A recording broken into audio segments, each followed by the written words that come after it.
alhamdulillah macha allah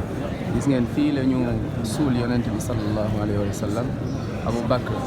à côté Omar tamit à côté gis nga macha allah waaye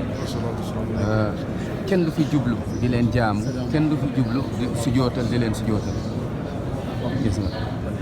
tey bu ñuy wax waliyu nitu yàlla ci kanam yonent bi sallallahu alayhi wa sallam waaw gis nga yonent bi sallallahu alayhi wa sallam moom la ñu suul fii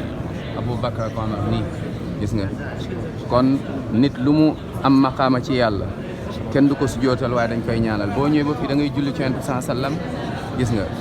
macha allah ñaanal ko ñaanal Abu Bakr nuyu ko nuyu Abu Bakr Siddiq radiyallahu anhu arda nuyu Omar ibn Khattab radiyallahu anhu arda xoolal gis nga fee yonent bi la sallallahu alayhi wa sallam fi Abu Bakr ak Omar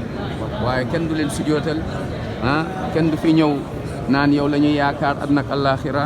kenn du julli jublu ci ñoom dañ leen di ñaanal rek gis nga kon nit loo am maqaama ak loo macha allah noo mën a toll ci yàlla nit kese nga